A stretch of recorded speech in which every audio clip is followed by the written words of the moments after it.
माता लक्ष्मी जी की महिमा। एक दिन लक्ष्मी जी की बड़ी बहन ज्येष्ठा ने उनसे कहा, बहुत दिनों से एक बात मेरे मस्तिष्क में कौंध रही है। सोचती हूँ कि तुमसे पूछूं या नहीं। लक्ष्मी जी ने मुस्कुराकर कहा, ऐसी क्या बात है बहन? मन में जो कुछ भी है निसंकोच पूछो। वैसे भी कोई बात मन में ना रखकर उसका समाधान कर लेना ही बुद्धिमानी है। ज्येष्ठा ने कहा, मैं अक्सर यही सोचती रहती हूँ कि सुंदरता में हम दोनों बराबर हैं। फिर भी लोग तुम्हारा आदर करते हैं और मैं जहाँ भी जाती हूँ वहाँ उदासी छा जाती है। मुझे लोगों की घृणा और क्रोध का शिकार होना पड़ता है, जबकि हम दोनों सगी बहनें हैं। ऐसा क्यों? लक्ष्मी जी ने हंसकर कहा, सगी बहन या समान सुंदरता होने से ही आदर नहीं मिलता है। उसके लिए हमें भी कुछ करना चाहिए। लोग मेरा आदर इसीलिए करते हैं क्योंकि मैं उनके घर पहुंचते ही सुख के साधन जुटा देती हूँ। संपत्ति और वैभव से आनंदित होकर लोग मेरा उपकार मानते हैं, तभी मेरी पूजा करते हैं।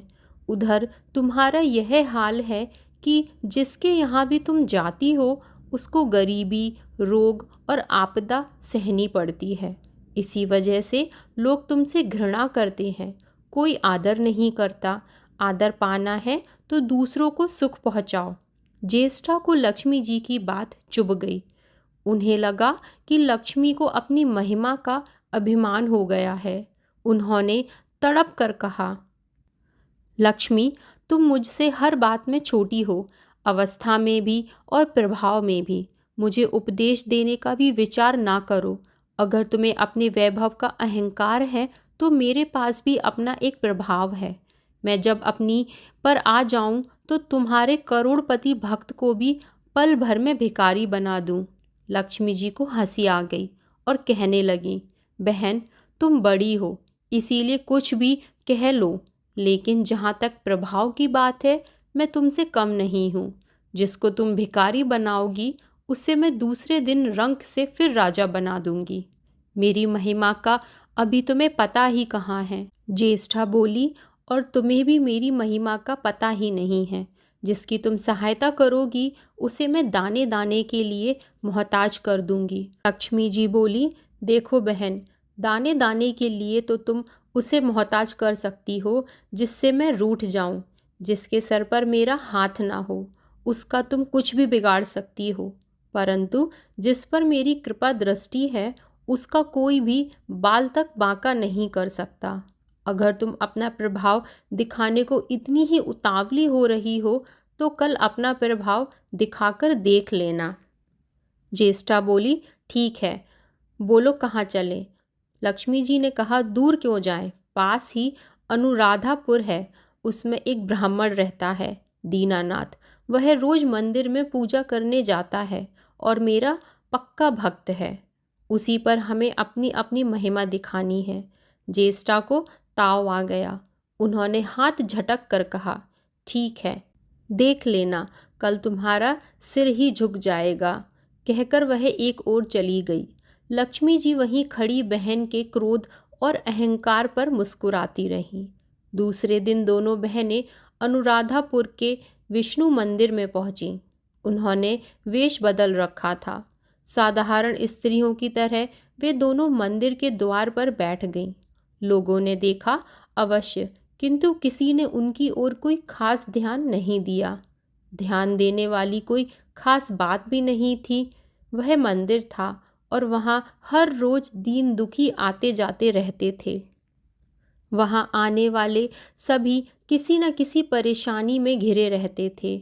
फिर भला उन्हें किसी दूसरे की परेशानी से क्या सरोकार हो सकता था? थोड़ी देर बाद वहाँ दीनू पंडित आया। दोनों बहनों की नज़रें उस पर जम गईं। पूजा करके जब वह लौटने लगा तो ज्येष्ठा ने कहा, लक्ष्मी, वह तुम्हारा भक्त आ रहा है, बन पड़े तो कोई सहायता करो। हाँ, करती हूँ, कहकर लक्ष्मी जी ने एक पोला बांस दीनू के रास्ते में रख दिया जिसमें मोहरें भरी हुई थीं। ज्येष्ठा ने बांस को छूकर कहा, अब तुम मेरा प्रभाव भी देख लेना। पूजा करके लौट रहे दीनू ने रास्ते में पड़ा हुआ वह बांस का टुकड़ा उठा लिया। उसका विचार था कि वह किसी काम आ जाएगा। घर में 100 ज़रूरतें होती हैं। अभी वह पंडित कुछ ही आगे बढ़ा था कि उसे एक लड़का मिला। लड़के ने पहले पंडित जी से राम राम की, फिर बड़ी ही नम्रता से बोला, पंडित जी, मुझे अपनी चारपाई के लिए बिल्कुल ऐसा ही बांस चाहिए। दादाजी ने यह कहकर भेजा है कि जाओ बाजार से ले आओ। ऐसा बांस पंडित जी कहाँ मिलेगा? दीनू ने कहा, मैंने मोल नहीं लिया, रास्ते में पड़ा था सो उठा लिया। लो, तुम्हें ज़रूरत है तो तुम ही रख लो, वैसे बाजार में 1 रुपए से कम का नहीं है। लड़के ने चवन्नी देते हुए कहा, मगर मेरे पास तो यह चवन्नी ही है पंडित जी।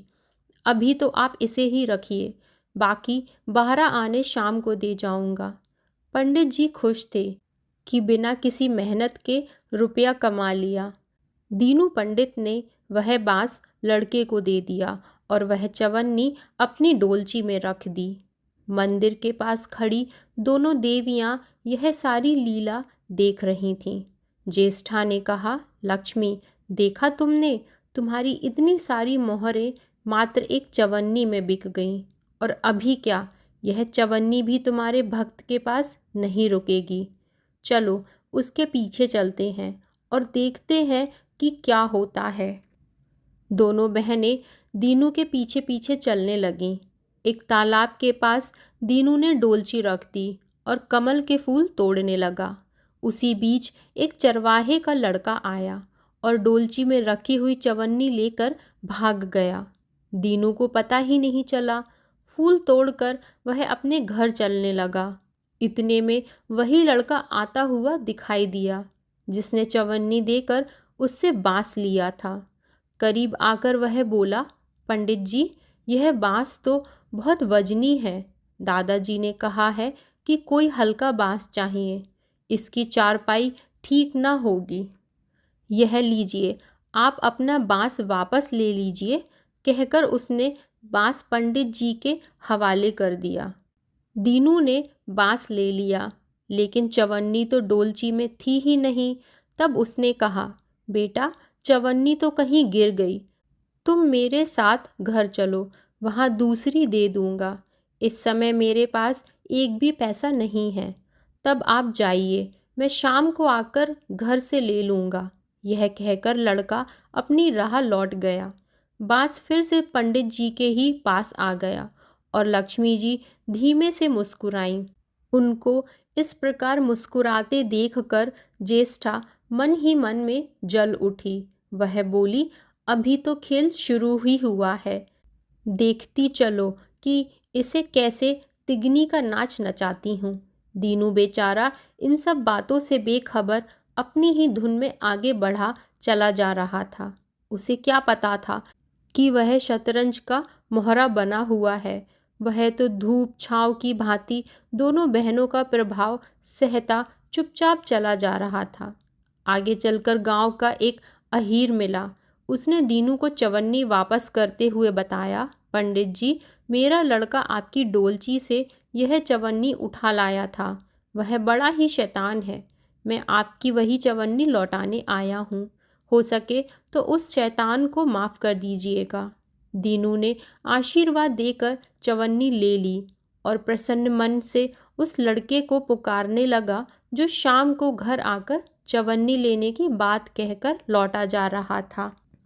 आवाज़ सुनकर लड़का लौट आया। अपनी चवन्नी वापस पाकर वह भी प्रसन्न हो गया। दीनू पंडित निश्चिंत मन से घर की ओर बढ़ने लगा। उसके एक हाथ में पूजा की डोलची थी और दूसरे में वही 5 हाथ का लंबा बांस। राह चलते दीनू पंडित सोच रहा था, बांस तो काफ़ी वजनी है। वजनी है तो मजबूत भी होगा क्योंकि ठोस है। इसे दरवाजे के छप्पर में लगा दूंगा। कई साल के लिए बिल्ली से छुटकारा मिल जाएगा। ज्येष्ठा को उसके विचार पर क्रोध आ गया। लक्ष्मी जी के प्रभाव से दीनू को लाभ होता देख वह मन ही मन बुरी तरह जली जा रही थी। जब उन्होंने देखा कि पंडित का घर करीब आ गया तो कोई उपाय ना पाकर उन्होंने दीनू को मार डालने का विचार किया। उन्होंने कहा, लक्ष्मी, धन संपत्ति तो मैं छीन ही लेती हूँ, अब तुम्हारे भक्त के प्राण भी ले लूँगी। देखो वह किस तरह तड़प तड़प कर मरता है। और वह तुरंत सांप बनकर दीनू की ओर दौड़ पड़ी। लक्ष्मी जी को तनिक भी घबराहट नहीं हुई। वह उसी तरह खड़ी मुस्कुराती रहीं। सहसा दीनू चौंक पड़ा। एक भयानक सांप फन उठाए उसकी ओर झपट रही थी। प्राण तो सभी को प्रिय हैं। उपाय रहते कोई अपने को संकट में नहीं पड़ने देता। दीनू ने पगडंडी वाला रास्ता छोड़ दिया और एक दूसरी ओर भागने लगा। लेकिन सांप बनी ज्येष्ठा उसे भला कहाँ छोड़ने वाली थी। वह तो उस गरीब के प्राणों की प्यासी हो चुकी थी। वह भी दीनू के आगे पीछे दाएं बाएं बराबर दौड़ती ही रही। दीनू घबरा गया। उसने हाथ जोड़कर कहा, नाग देवता, मैंने तुम्हारा कुछ नहीं बिगाड़ा। शांति से अपनी राह लौट जाओ। आखिर क्यों मुझ गरीब के पीछे पड़े हो?